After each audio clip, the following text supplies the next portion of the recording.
kining sugo ni Hesus nga paghigugmas kaaway mao gini ang number 1 nga atong gisupak.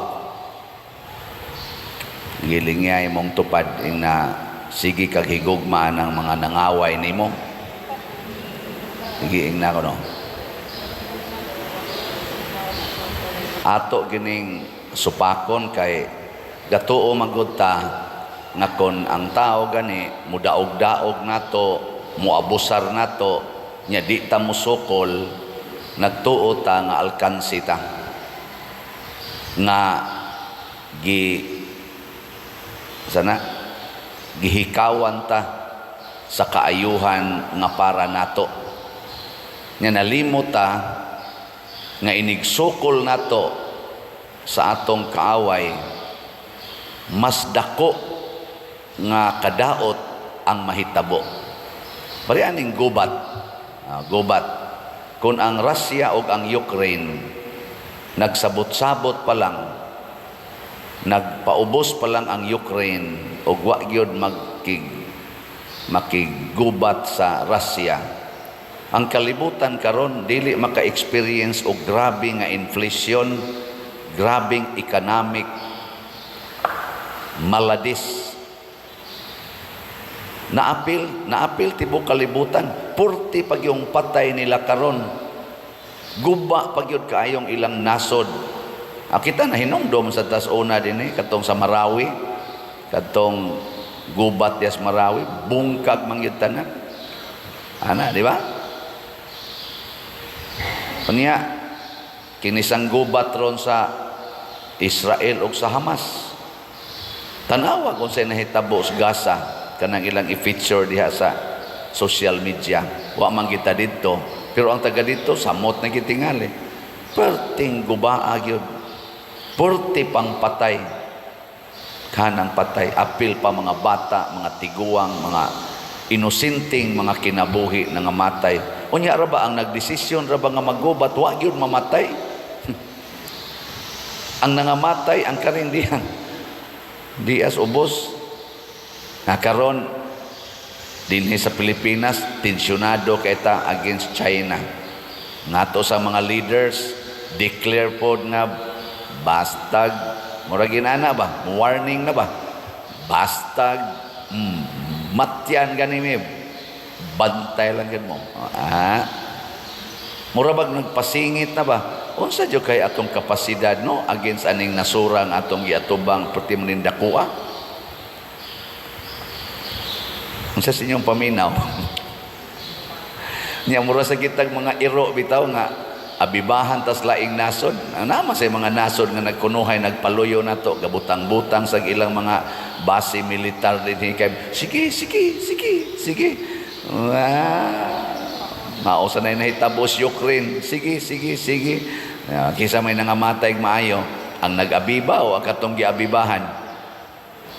Ang giabibahan Unang di ta magpadala ana, mas dako ang damages, dili ma-reverse ang damages kung magsigi tag-away. Gilingi mong tupad ing na din agid ta mangaway nga bitaw ay nagyog pangaway nga naman. Ay, butang na to ha, tagaan ta mog sample. Imong silingan, giaway ka, gikural imong agianan. Ana, gikural. Kay kaaway na kaniya, wa na kay kaagian, unsa imong buhaton? Sa buhaton nimo. Imo siyang ikiha, imo siyang awayon. Hangtod na lang mga matay mo, digin na mausap inyong kural. Ang inyong agianan, hasta inyong mga naong mura sa kinural, di gyud mo magka sinabtanay kusmo inyong naong ipasa pag nimo ngadto sa imong mga anak, ngadto pag mga apo, kinusmuray to the max gina. Nyag simbako og sa imong kaliwat, sa imong apo ba, sa imo bang anak og sa anak sa dito pikas, magkahigugmaay sila, gustong magminyo, purti gini mong sukua, ayaw gid anak. Patyon tagyon mo inyo ng dayonon, wa mo kay bawang kaaway na nato. Mo nay galisod-lisod na to mga panuwaya na. Tanawa ang damage ha. Grabe kayong damage no. Hastang gugma sa imong anak or imong pagumangkon or imong apo, imo nang didan. Nya, unsa man na? Damage or gain? Damage. Karon imo lang dawaton nga gikural mo nya imo siyang adtuon nya moingon kaniya nga naglisod na biya mig maayos among agianan dire sir or ma'am ana nya man siya ikaw manggod kuan man kay ka grabe man kay ka daghang libakon man ko nimo sa ilua lang ko ma'am anang sorry gyud kaayo kay nakalitan ko ato nya unsa may gusto nimong akong buhaton aron maulian ang imong pagtagad nga rin ako ana siya guba na inyong balay kay kwaon ko na inyong yuta unsa may buhaton guba dayon inyong balay ba guba dayon niya ato din ka magtukod sa daplin payag-payag na lang wa na kay bayronos kurente di ba wapay hasol sige maintain kay gamay naman lang inyong balay nya unsa may mahitabo sa imong silingan nga nagtan-aw nga giguba imong balay tungod kay mo iyang gusto malipay tong buang-buang dako moingon to sa ako'y hawd tuo siya nako ana mao gitiyo na niyang buhaton malipay matud pa diri sa unang pagbasa nalipay kayo sinabot si Akab nga namatay na sinabot nalipay kay siya didto dayon siya sa parasan ni Nabot kay iyan ang angkunon ang parasan gipadad-an dayon Ginoo si Akab ni propeta Elias ingon pas Akab nasakpan na gyud ko nimo kaaway ko ingon dayon si Elias nasakpan ka kay nagbuhat man kag dautan unsa may meaning ana unsa may meaning nga ang Ginoo di ay mulaban gyud sa mga dinaog-daog kitang nagpadaog-daog og nahigugmas nagdaog-daog nato maliwat tas Ginoo og mahimo tang anak sa Ginoo matud pa diri sa atong ebanghelyo matud pang Kristo mahimo mong anak sa inyong langitnong amahan unya kun mahimo natang anak niining atong langitnong amahan unsay inyong paminaw labanan ka o pasagdan kusog kay inyong tingog labanan unya buangon kang anak hastang imong amahan imo nang kontrahon unya gikulata kas imong silingan nya sige sa kag kontras imong amahan ug inahan unsa may isultis imong amahan ug inahan mirisi ni resulta na ang imong pagkabadlungon di ba unsa man di pa kamutagam anaon ning kas ginikanan una pa tumualiman nimo mahirasan nang makatilaw ng panuway dako portisad kasalbahis ng anaka amo resulta magin ang iyang binuhatan gipulan nami og inatiman ana niya mao jud na reaksyon pero buutan kayo ang anak sunod gyud unsay gisultis amahan og inahan ay sus duphana sa inahan ug amahan unya kun ang Ginoo nga maoy gamhanan sa tanan ang Ginoo nga bisan ang yawa muluhod sa iyang atubangan mao na gani mudupa nato mao nay manalipod nato unsay inyong paminaw secured ta o insecure may lagi kay mamutubag mga children niya karon pangutan-on ta mo usab mahigugma na mo sa inyong kaaway kita dinhi proven gina ninyo niya may nangaway gid nato dinhi taga dinhi og dili taga dinhi akibaw mo ana ako yung practice kutob sa mahimo dili jud ko perfecto higugmaon gyud nako sila hangtod karon kondisyon gyud ang akong kasing-kasing og hunahuna ako gid silang higugmaon og nakakita sad mo ana nga ako gid silang gihigugma. No. Nya unsa may nahitabo nato ron dinhi? Nag-anam bag kabati ang atong community o nag-anam og kanindot? Okay, naghigugmaay naman ta. Nya ubay-ubay sa datong mga ni kuan ako ni hatag na kog dautan nga mga pagtagad karon love naman nato, love na sa tanila, di ba? Nganong adto magita atong magsinigahay kita sa atong mata, magsigitag post anang social media o mga bati kayo mga komentaryo nga pwede ra magidunta o maghigugmaay ta. Di gain, win-win solution. Na ay mga pipila sa atong mga leaders dinhi sa Pilipinas nga nagtan-aw sa atong kahimtang karon, niingon sila naagya sa social media na makita na nato tan-aw sa kuana kay may sana kibaw tas ilang mga pananaw kay mga leaders ba ni sila, niingon sila dili gubat ang atong gikinahanglan, dili opsyon sa atong kinabuhi ang mga Pilipinos karon ang gubat against China or against asa nga nasod. Ang ato rong gikinahanglan pagkaon, edukasyon, hinabang aning ato mga tao nga way mga balay, hospitalization, maayo nga kahimtang sa ato mga eskwelahan. Ana, mao na atong gikinahanglan. Dinhi gud pila ni kabuok nato siging pamaraig, siging hangyo, pader gastui akong anak, pader gastui akong anak.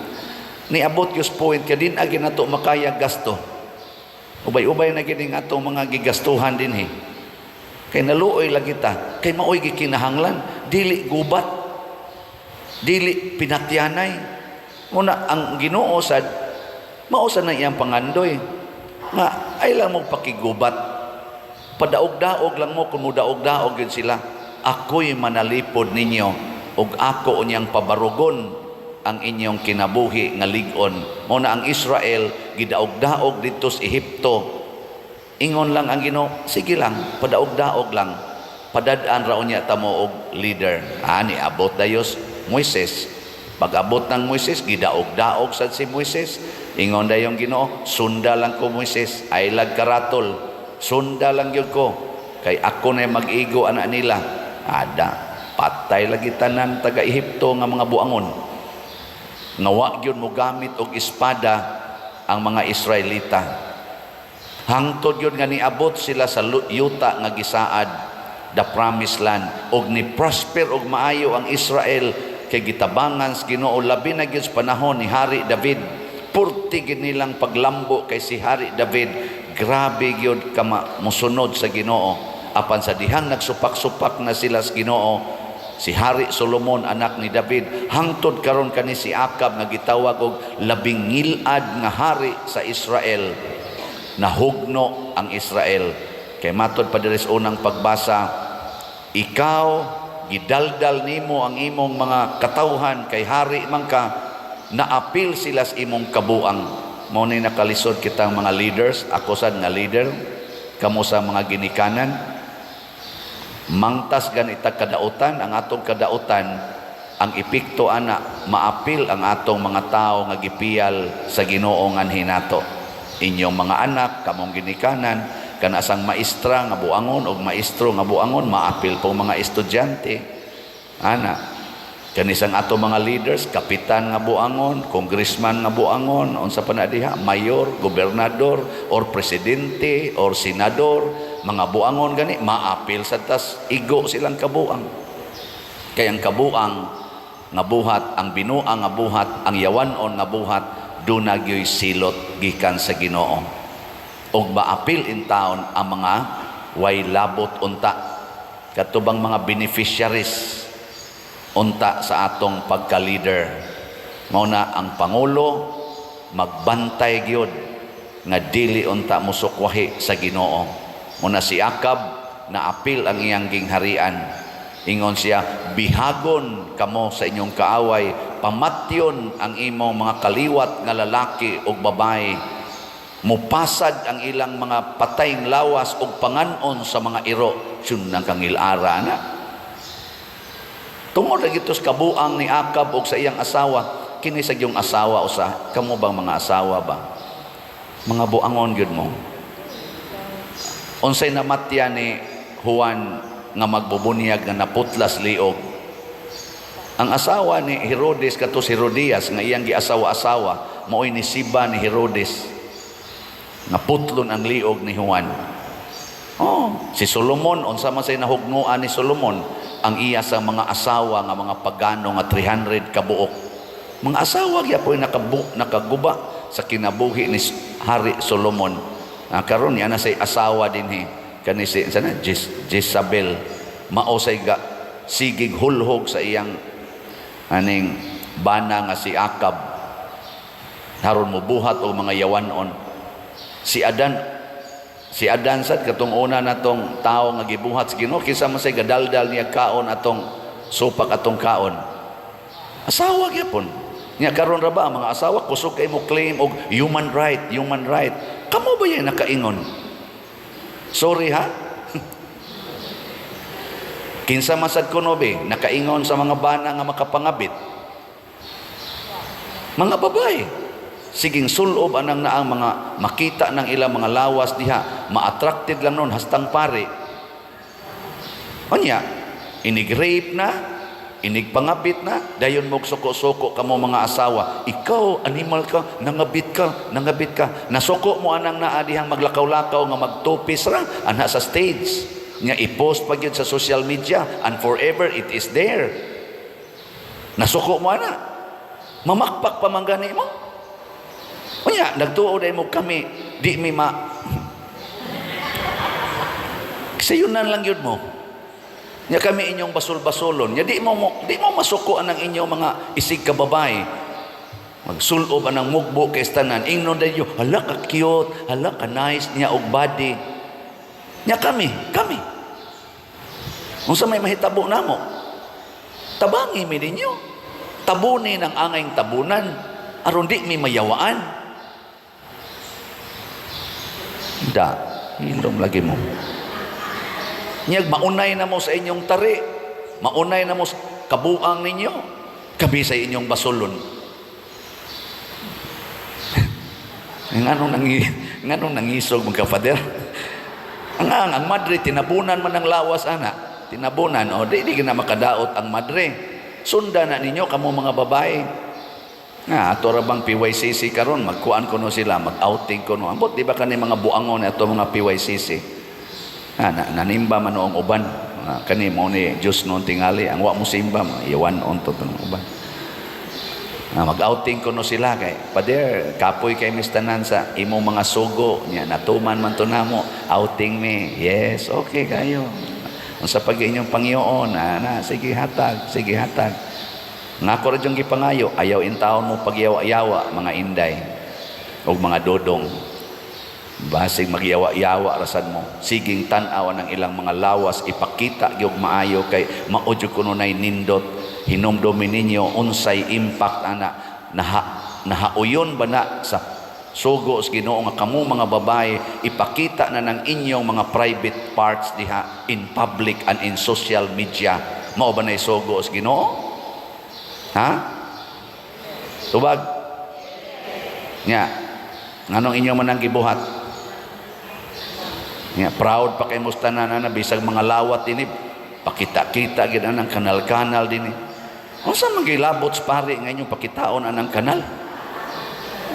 Nagtuo mo di sad may anak mo musubay. Ayaw di magtinabangay ta, maghigugmaay ta. Yes, kaaway na nato ang sala, labi na ng lust, adultery. Atong tabangan og patay kana siya in social media and in our real angkas-angkas anang motor nga mag-igwad pagyud niya hapit wa nay tabon diring sampot. Sa man gyud inyong tumong nya mag-jacket kay init. Unya, oy, tabon ang legs. Sa man gyud inyong tarong pa na inyong utok. Mag-jacket kay tugnaw kay moadto ngadto stops ngadto kan tipla mag-jacket pero diri Di ka mo panuhoton, ana, nga mas dagko man ang lungag diri sa ubos kaysa diri sa babaw. Adi day dagko ang lungag sa ubos kaysa babaw. Anya, ana man na mo suod ang hangin. Kusog pag yung dagas motor, nga nagbikangkang pag yung kadiha. Perting panuhota. Tungod na sayawan ong hunahuna, higugmaa ang imong kaaway. Ang sala atong kaaway, unsaon man nato, kung higugmao nato ang makasasala, dumta nato ang sala, kay tinuod ng kaaway. Di ta magpinatyanay isig ka makasasala, magtinambagay ta, magsinultihanay ta, magdinawatay ta, aron mabuntog ning tinuod nga kaaway nga maong sala. Muna ingos Kristo, love your enemies. Actually, ang meaning ana, love sinners, hate sins. Ang sala mao ang yawa, ang makasasala anak sa Dios, image and likeness of God. Nganong imo mang patyon ang anak sa Dios, haron lang yun, mabuhi ang sala, mabuhi ang yawa, pildi na ta. Muna, hate sins, love sinners. Munang gitambagan ta mo mga babae, kay ako maapil sa kus inyong sala, anang inyong pasigig pasiksi-siksi diha, maapil ko kay buangon sa kong pagkatao usahay. Ana, nga inyo pa jud kong tagaan, ana, inig pangadji na to, igtanaw na to, magbasa-basa tag mga Diyos noon nga mga kuan diya, mukalit lag pop-up nga moingon sa ko, nindot sa nida.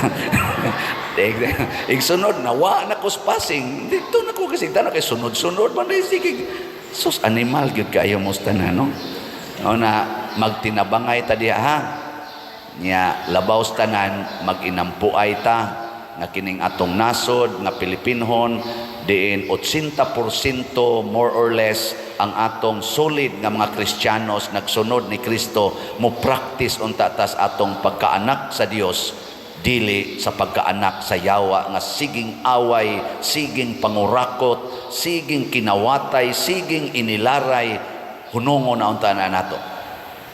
Pero maghigugmaay ta, magtinabangay ta. Nindog na ta.